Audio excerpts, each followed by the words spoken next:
TV KPM.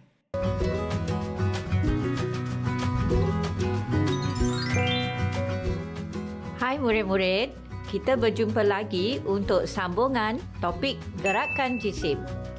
Adakah anda masih ingat kepada cikgu?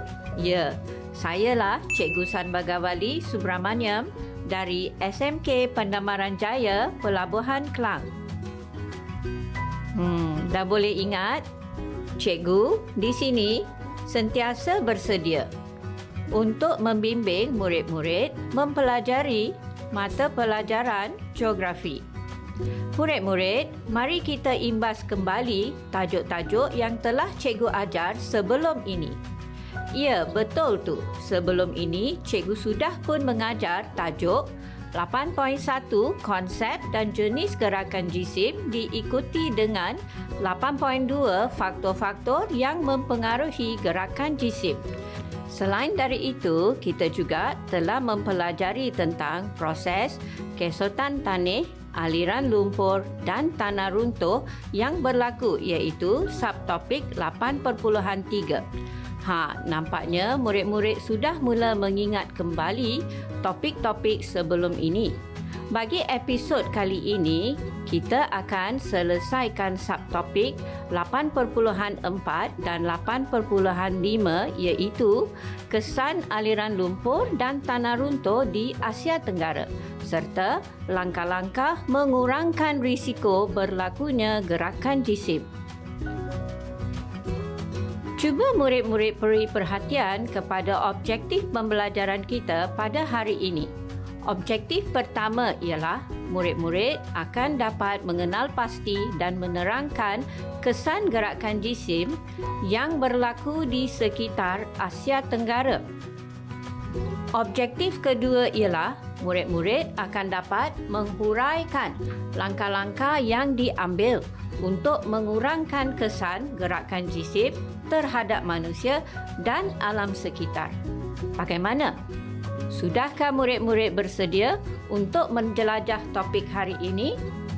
Cikgu harap seperti biasa anda telah pun bersedia dengan buku teks, buku nota dan alat tulis. Sekiranya belum, cikgu berikan sedikit masa untuk anda bersedia. Mari kita teruskan. Murid-murid boleh membuka muka surat 109 dalam buku teks Geografi KSSM tingkatan 4 yang bertajuk Kesan Aliran Lumpur dan Tanah Runtuh di Asia Tenggara. Mari kita mulakan pelajaran hari ini. Baiklah, cikgu nak tanya, pernah tak murid-murid membaca surat khabar atau mendengar berita tentang kejadian aliran lumpur atau tanah runtuh yang berlaku di sekitar Asia Tenggara? Sebelum kita teruskan, mari kita sama-sama menonton klip video ini.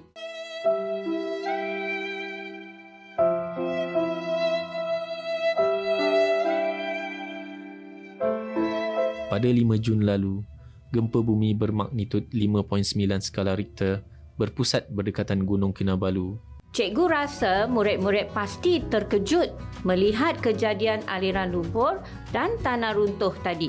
Lebih-lebih lagi apabila melihat kesan kejadian tersebut terhadap manusia maupun alam sekitar.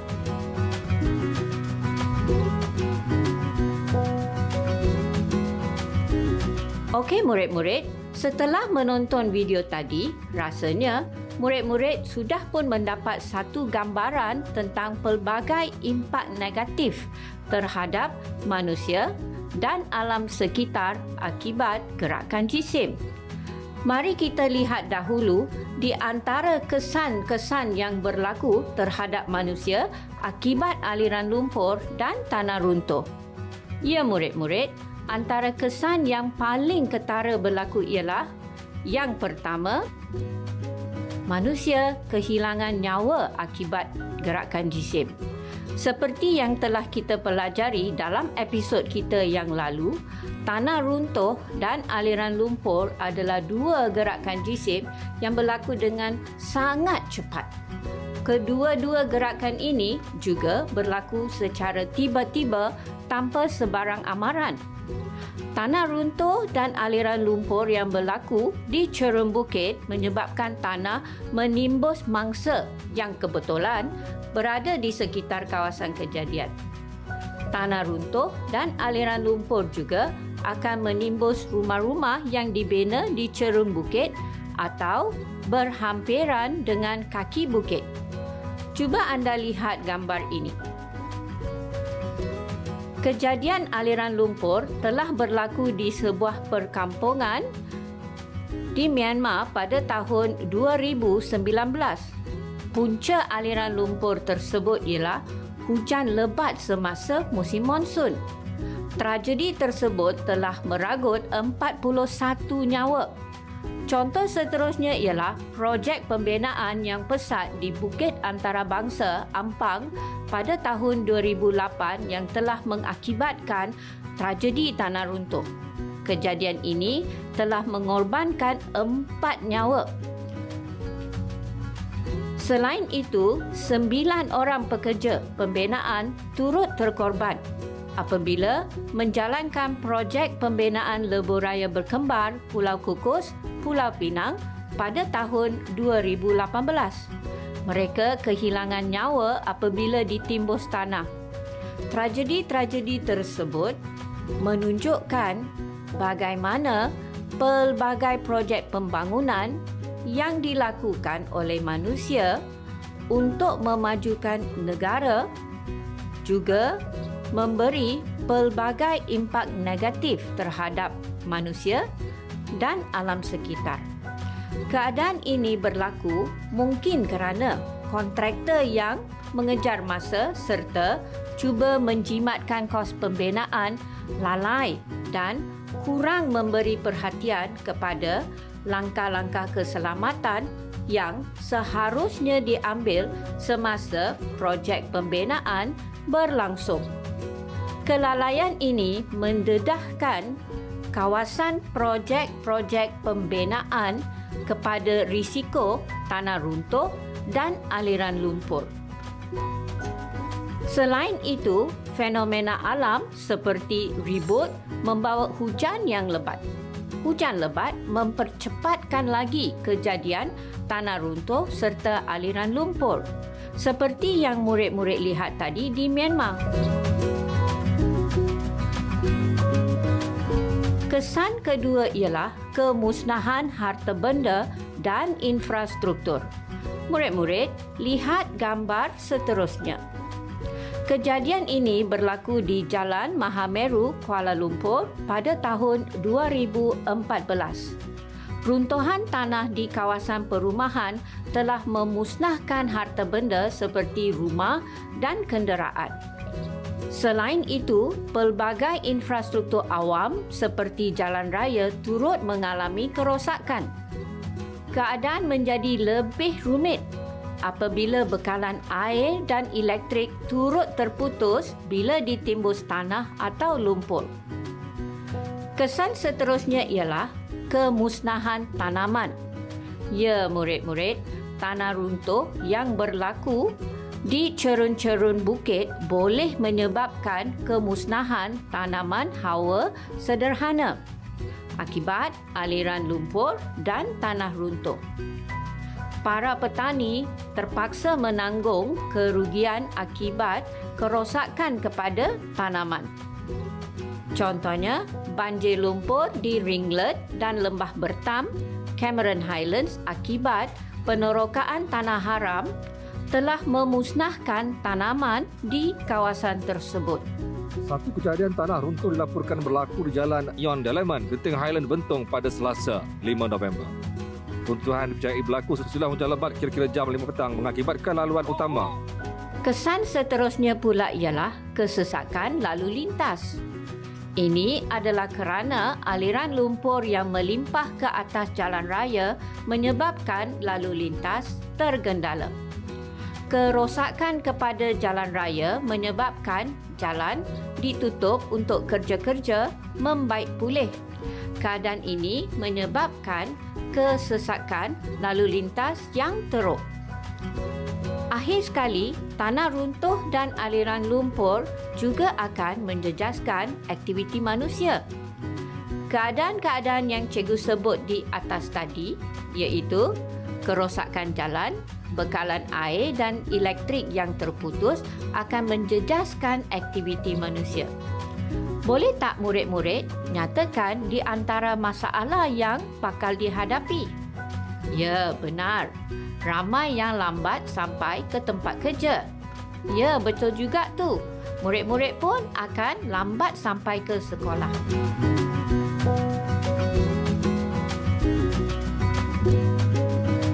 Apa lagi kesan yang murid-murid boleh fikirkannya? Betul, kemusnahan rumah akan memerlukan kos tambahan untuk dibaiki. Pelbagai kegiatan ekonomi di kawasan yang mengalami tanah runtuh atau aliran lumpur juga akan tergendala, seperti pertanian dan perlombongan. Kerja hanya boleh disambung semula selepas kawasan itu dibaik pulih. Baiklah murid-murid, jika anda lihat kesan terhadap manusia sememangnya menakutkan, terutamanya bila melibatkan kehilangan nyawa. Cikgu harap murid-murid akan mempunyai rasa empati terhadap mereka yang terjejas dengan tragedi tanah runtuh atau aliran lumpur. Sekiranya murid-murid terdengar berita tentang kehilangan nyawa akibat tanah runtuh, sedekahkanlah doa buat mereka yang telah meninggal dunia. Jika ada peluang, buatlah kutipan derma untuk membantu mangsa tanah runtuh atau aliran lumpur.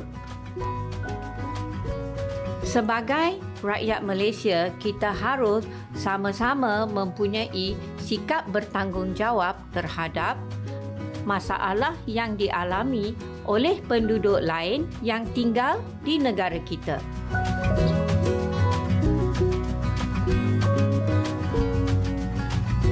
Okey murid-murid, sekarang kita lihat pula kesan aliran lumpur dan tanah runtuh terhadap alam sekitar. Cuba anda lihat gambar seterusnya. Apa yang anda nampak? Ya betul, gambar menunjukkan perubahan landscape. Longgokan tanah di kaki bukit serta pergerakan jisim tanah mengubah pandangan di situ. Landscape asal kawasan itu terus berubah dari sebuah kawasan bukit yang penuh dengan tumbuh-tumbuhan nan hijau, kini tinggal tanah berwarna perang dengan dahan-dahan patah dan akar pokok yang terdedah. Pasir, lumpur, tanah dan batu-batuan yang terhakis berlonggok di kaki bukit. Keadaan tanah yang tidak stabil juga membahayakan hidupan liar di persekitaran. Kesan seterusnya ialah pencemaran air. Pada pandangan murid-murid, ke manakah longgokan tanah atau lumpur itu akan mengalir?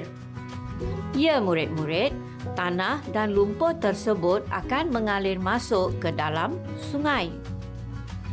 Tanah, pasir, kelodak dan lumpur yang masuk ke dalam sungai akan menyebabkan air sungai menjadi keruh dan kotor.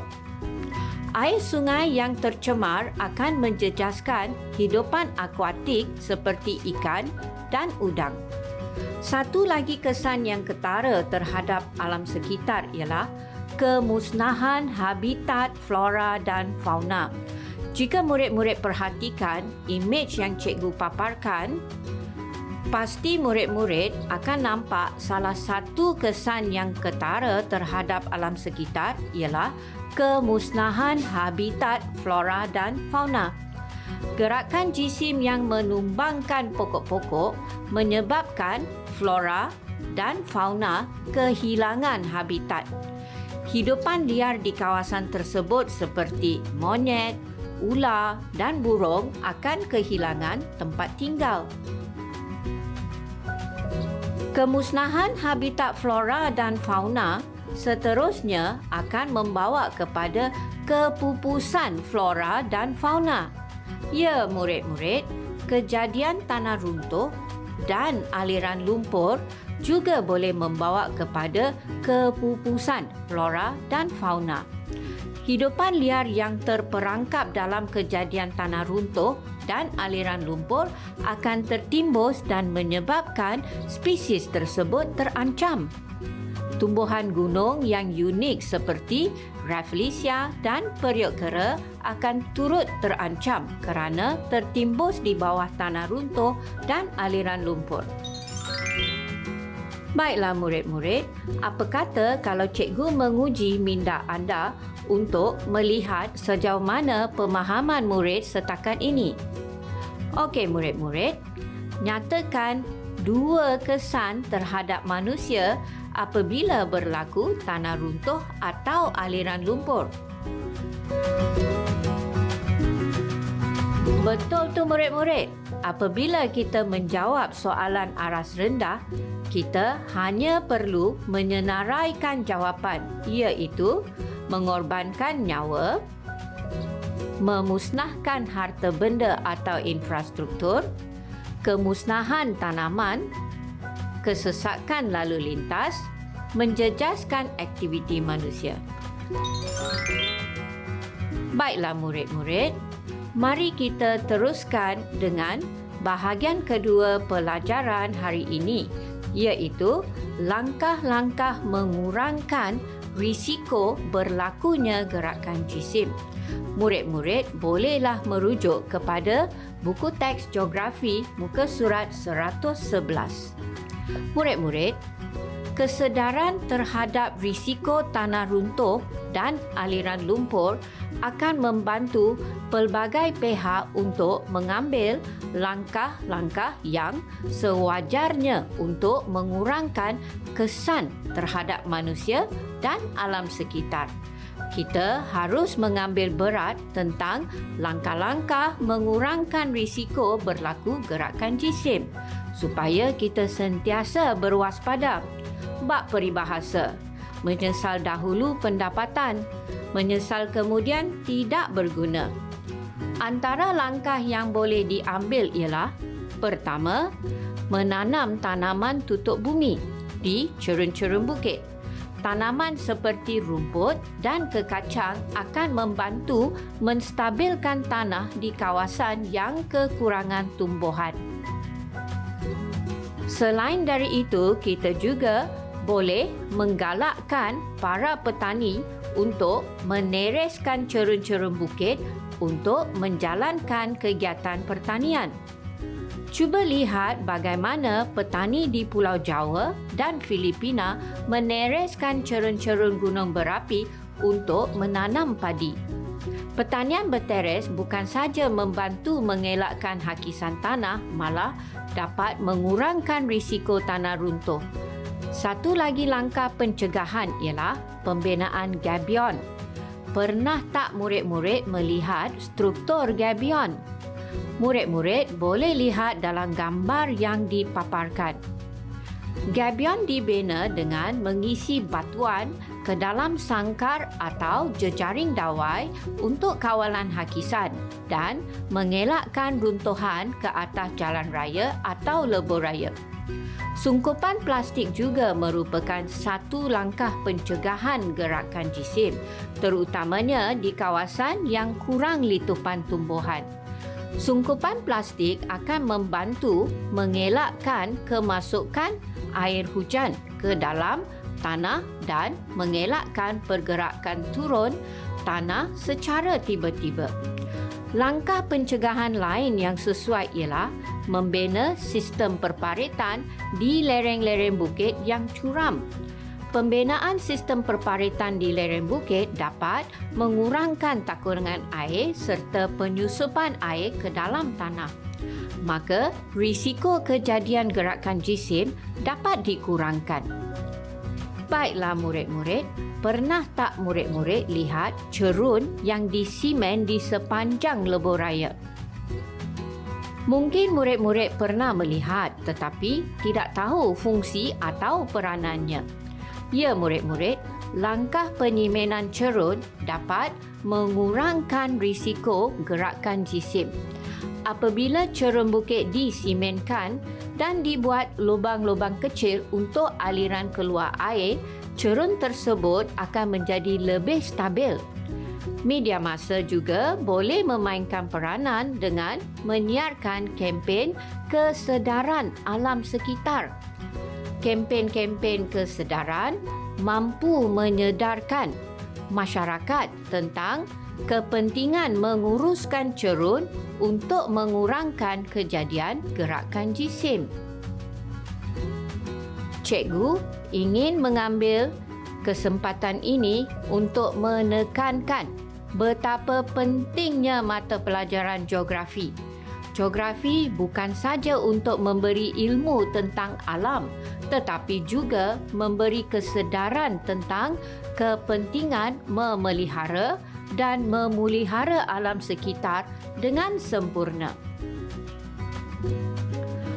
Salah satu langkah yang paling berkesan ialah penguatkuasaan undang-undang. Denda yang berat atau tindakan memenjara pesalah pasti akan dapat mengurangkan kegiatan-kegiatan seperti penerokaan di cerun-cerun bukit tanpa langkah keselamatan yang sewajarnya. Wah, begitu cepat masa berlalu ya. Setakat ini, murid-murid telah pun mempelajari tentang yang pertama, kesan gerakan jisim ke atas manusia dan alam sekitar, serta yang kedua, mengenal pasti langkah-langkah mengurangkan kesan gerakan jisim. Cikgu harap murid-murid dapat memahami dan menghayati apa yang telah cikgu sampaikan. Sebelum cikgu mengakhiri pelajaran pada hari ini, marilah kita menguji minda untuk topik hari ini. Sila lihat gambar di sebelah. Murid-murid, nyatakan kesan gerakan jisim ke atas alam sekitar. Tepat sekali jawapan anda. Pencemaran air, perubahan landscape, kepupusan flora dan fauna, kemusnahan habitat flora dan fauna. Soalan seterusnya ialah terangkan langkah-langkah yang boleh diambil untuk mengurangkan kesan gerakan jisim. Bagus murid-murid, nampaknya anda masih ingat bagaimana menjawab soalan aras sederhana, iaitu memberi huraian kepada fakta. Contoh jawapan bagi soalan tadi ialah menanam tanaman tutup bumi untuk menstabilkan cerun. Anda juga boleh menjawab seperti berikut. Membina gabion untuk menghalang tanah runtuh memasuki jalan dan membahayakan nyawa pengguna jalan raya. Okey murid-murid, bagaimana kalau cikgu tukarkan soalan tadi kepada soalan aras tinggi? Cuba murid-murid jawab soalan ini. Sebagai seorang pegawai di Jabatan Kerja Raya Malaysia, cadangkan langkah-langkah yang boleh diambil untuk mengurangkan risiko berlakunya gerakan jisim di sepanjang lebuh raya. Ini jawapannya ya. Selaku seorang pegawai di Jabatan Kerja Raya Malaysia, saya akan mengadakan kempen kesedaran alam sekitar untuk menyedarkan masyarakat tentang pentingnya pengurusan kawasan cerun yang berkesan. Contohnya, kempen penjagaan cerun oleh Jabatan Kerja Raya. Sekiranya murid-murid mampu menjawab sebegini, memang hebatlah anda kerana memberikan jawapan yang lengkap dengan fakta, huraian dan contoh. Baiklah murid-murid, cikgu ingin mengembas kembali objektif pembelajaran kita pada hari ini. Pertama, murid-murid telah dapat mengenal pasti kesan aliran lumpur dan tanah runtuh di Asia Tenggara, dan kedua, murid-murid berjaya menjelaskan langkah-langkah yang boleh diambil untuk mengurangkan risiko berlakunya gerakan jisim. Harapan cikgu ialah topik gerakan jisim ini dapat memberi kesedaran kepada murid-murid tentang keseimbangan yang harus dicapai antara pembangunan negara dan penerokan sumber untuk menjamin keselamatan manusia dan kelestarian alam sekitar.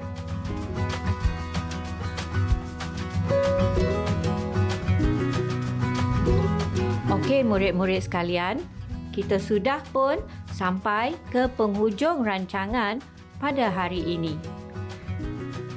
Cikgu berharap agar apa yang cikgu sampai hari ini telah membantu anda memahami topik gerakan jisim dengan lebih jelas. Sehingga kita berjumpa lagi pada masa dan hari yang lain.